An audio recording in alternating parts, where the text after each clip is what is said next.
வாக்குத்தத்தம் உன்னுடையது. அன்பு பிள்ளையே, உன்னுடைய ஆசையும் வாஞ்சையும் எதன் மேல் இருக்கிறது? இன்றைக்கு உலக சிற்றின்பங்களிலே வாஞ்சை கொண்டவர்களை பார்க்கலாம்.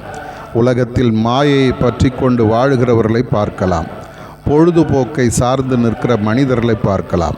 ஆனால் தாவீது அவனுக்குள்ளே ஒரு வாஞ்சையை வைத்திருந்தான். என் ஆலயமாகிய வாசஸ்தலத்தையும் என் மகிமை தங்கிய ஸ்தானத்தையும் அவன் வாஞ்சித்தான்.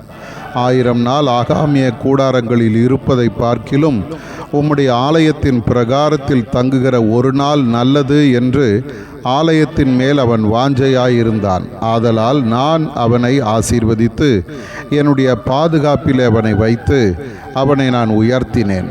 அதே ஆண்டவராகிய நான் உன்னையும் ஆசீர்வதித்து உயர்த்துவேன். ஆகவே என் ஆலயத்தின் மேல் வாஞ்சை வைத்து அதிலே வந்து நீ என்னை நோக்கி பார்ப்பாயானால் நான் உன்னை ஆசீர்வதிப்பேன்.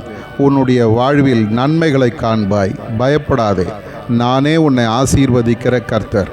ஆதார வசனம்: கர்த்தாவே, உமது ஆலயமாகிய வாசஸ்தலத்தையும் உமது மகிமை தங்கிய ஸ்தானத்தையும் வாஞ்சிக்கிறேன். சங்கீதம் 26:8.